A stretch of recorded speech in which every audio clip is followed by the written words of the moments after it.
Ganga versus मंगा। गरीब बहू लखपति। एक गांव में रंगम्मा नाम की औरत रहती थी। उनके 2 बेटे थे, बड़ा बेटा शिवा और छोटा मोहन। रंगम्मा उस गांव में सबसे अमीर थी। अपने से अमीर लोगों के घर रिश्ता जोड़कर गीता नाम की लड़की से अपने बड़े बेटे की शादी करवाती है। छोटे बेटे की शादी उससे भी अमीर घर में कराने की आशा ऐसे कोशिश कर रही थी। ऐसे एक दिन छोटे बेटे की शादी के बारे में फोन पर, हाँ सुशीला बोलो। छोटे के लिए रिश्ता ढूंढ रही हो? एक लड़की है गांव में, बहुत अच्छी है, दिखने में भी बहुत सुंदर है। लड़की ही नहीं, पैसे भी अच्छे होने चाहिए। कितनी दौलत है? इतने पैसे वाले नहीं हैं, बस 2 एकड़ जमीन है। लड़की पढ़ी लिखी है, बहुत दिमाग है। जब पैसे ही नहीं है तो वो लड़की कैसी होगी? ऐसे क्यों बोल रही हो रंगम्मा? आजकल के लोग पढ़ी लिखी बहू चाहते हैं, तुम क्या अमीर बहू के पीछे भाग रही हो? हाँ, मुझे ऐसी ही चाहिए। ऐसा कोई रिश्ता होगा तो बताना, ठीक है ना? ऐसे बोलकर फोन रख देती है। रंगम्मा कहने के अनुसार अमीर लड़की ढूंढ रही थी। ऐसे दिन गुजर रहे थे। एक दिन रंगम्मा हॉल में बैठकर लड़कियों की तस्वीरें देखते हुए मोहन मोहन ऐसे अपने बेटे को बुलाती है। मोहन आवाज नहीं देता। गीता आकर, देवर जी नहीं है सासू माँ। घर पे नहीं है, कहाँ गया? ऐसे बोलकर चौखट की ओर देखती है। मोहन रानी नाम की लड़की से शादी करके चौखट पर खड़ा था।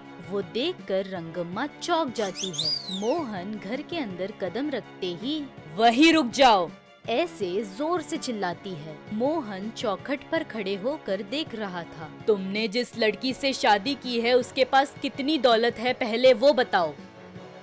इसका नाम रानी है, इसके पास कोई दौलत नहीं है। तुम्हें इस घर में जगह नहीं है। बड़े बड़े घर के रिश्ते देख रही हूँ तो तुम ऐसी गरीब लड़की से शादी करके आए हो। चले जाओ। तुम मेरी बात मानो ना मानो, मैं तुम्हारी बात जरूर मानूंगा। जाता हूँ, लेकिन ध्यान रखना, दौलत नहीं है इसलिए जाने बोल रही हो, लेकिन अगर ये काम करेगी ना तो करोड़ों कमा सकती है। ये कमा कर तुम्हारे सामने ही रानी की तरह रहेगी, देखते जाओ। ऐसे बोलकर अपनी पत्नी को वहाँ से ले जाता है। जायदाद न होते हुए भी रानी को उसके पापा ने बहुत अच्छे से पढ़ाया था। वहाँ से निकलते ही रानी और मोहन घर किराए पर लेकर वहीं रह रहे थे। ऐसे दिन गुजर रहे थे। मोहन मजदूरी का काम कर रहा था और रानी काम ढूंढ रही थी। ऐसे एक दिन, कोई काम मिला क्या? नहीं। कोई बात नहीं, और कोशिश करो, कुछ ना कुछ मिल ही जाएगा। मैं अब काम खोजना बंद कर रही हूँ, ऐसे बोलती है। वो बात सुनकर मोहन चौंकते हुए, क्या काम खोजना बंद कर रही हो? क्यों? काम इतनी आसानी से नहीं मिलेगा, इसलिए व्यापार करने का सोच रही हूँ। अच्छा विचार है, लेकिन व्यापार के लिए पैसा चाहिए। इतना पैसा कहाँ से लाएंगे? कहीं से क्यों, गांव में मेरे नाम पर 2 एकड़ जमीन है, वो गिरवी रख देंगे। जमीन गिरवी रखोगी? जमीन बेचकर ही तो तुम्हारे माँ बाप रह रहे हैं। मेरे पापा ने कोई दहेज नहीं दिया ना, वो जमीन आप ही की तो है। वो जमीन अभी लेकर व्यापार करते हैं। अच्छा, लेकिन कौन सा व्यापार? ऑर्गेनिक फूड स्टोर्स का क्या, या फिर सब्जी बेचने का व्यापार? सब्जी के धंधे को कम मत समझिए। आजकल सभी लोग पेस्टिसाइड्स वाले सब्जियां और फल खाकर बीमार हो रहे हैं। सभी का ध्यान सेहत की तरफ है। वहाँ छोटे छोटे दुकान भी है, पर वहाँ बहुत कम मिलते हैं। हम हर एक जरूरत का सामान रखकर एक बड़ी सी दुकान खोलेंगे तो सभी लोग वहीं से खरीदेंगे। कैसा लगा आइडिया? अच्छा है, ठीक है, ऐसे ही करते हैं। ऐसे कहता है। ऐसे दोनों मिलकर गांव आकर जमीन गिरवी रखकर 10 लाख लेते हैं।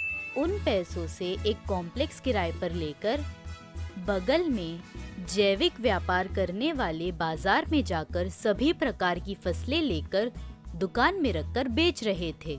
रानी के सोचने के अनुसार ही बहुत लोग आते थे। देखते ही देखते दुकान के सारे सामान खत्म हो गए थे और भी सामान लाकर व्यापार कर रहे थे। ऐसे 6 महीने बीतते हैं। एक दिन मोहन ऐसा इस गांव में उस गांव में ना करते हुए एक ही गांव में खेती में हम ही पैसा देकर जैविक व्यापार करवाएंगे तो कैसा रहेगा? अच्छा विचार है, जल्दी से लोगों से बात करके करवा देते हैं।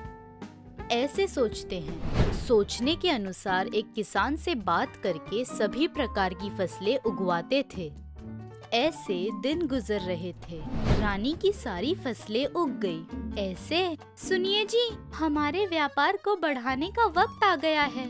मतलब? सिटी के मेन एरिया में और 2 स्टोर्स रखते हैं, ऐसे कहती है। मोहन भी हाँ कहता है। सोचने के अनुसार उनके व्यापार को बढ़ाते हैं। 10 गांव में बात करके जैविक व्यापार कर रहे थे। ऐसे 5-6 साल गुजर जाते हैं। रानी लाखों रुपए कमाकर अपने पति के साथ आनंद से रह रही थी। रानी की सास रानी के बारे में पल पल की खबर लेती थी। एक दिन सुशीला नाम की औरत रंगम्मा के पास आकर, रंगम्मा कैसी हो? अरे आज कैसे आना हुआ? बस यूं ही आ गई थी। तुम्हारे बेटे के लिए एक रिश्ता है, बोला था ना, लड़की बहुत समझदार है, याद है? अब वो सारी बातें क्यों? क्यों क्या? उस लड़की ने किसी लड़के से प्यार करके शादी कर ली। सास ससुर घर के अंदर नहीं आने दे रहे थे। गांव जाकर ऑर्गेनिक स्टोर चलाकर लाखों कमा रहे हैं, ऐसे कहती है। वो बात सुनकर रंगम्मा चौंक जाती है। रंगम्मा के बदलते चेहरे को देख सुशीला, क्या हुआ आपको? तुम जिसकी बात कर रही हो वो मेरे बेटे की बीवी है क्या? ऐसे कहती है। वो बात सुनकर सुशीला चौंक जाती है। अच्छा, देखा ना, विधि भी कितनी विचित्र है ना। 2 एकड़ जमीन वाली लड़की को बहू नहीं बनाना चाहती थी, अब वो 2 एकड़ जमीन ही लखपति बन गई। 10 गांव में लोगों से व्यापार करवा रही है। जिसके पास दिमाग होता है उसको जमीन की जरूरत नहीं होती। भाभी, भाभी सुनते ही रंगम्मा चौंक जाती है। भाभी? जी, रानी मेरी बेटी है। आपका बेटा और मेरी बेटी प्यार करते थे। आपसे शादी की बात करने के लिए ऐसे बात किया था। आप मानी नहीं, इसलिए शादी करके चले गए। मेरी बेटी के पास जमीन नहीं है लेकिन बहुत दिमाग है। उस दिमाग से ही वो इतने आगे पहुंची है।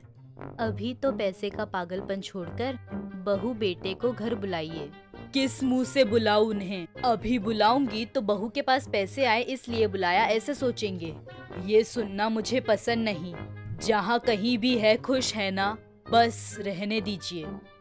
ऐसे बोलते ही रानी चौखट पर आकर, आप भी हमारे साथ रहेंगी तो ही खुश होंगे ना हम। जो हुआ भूल जाइए सासू माँ, आइए सब साथ में रहते हैं। ऐसे बोलते ही बहू और बेटे को देखकर रंगम्मा के आंखों में आंसू आते हैं। वहाँ क्यों खड़े हो, यहाँ आओ। सब मिलकर रहेंगे तो ही आएंगे, नहीं तो यहीं से चले जाएंगे। हाँ बेटा, आओ अंदर। ऐसे रानी घर में आकर रंगम्मा का आशीर्वाद लेती है। बहू की अच्छाई को देखकर रंगम्मा बदल जाती है। अपने बहू बेटे के साथ खुशी से रह रही थी।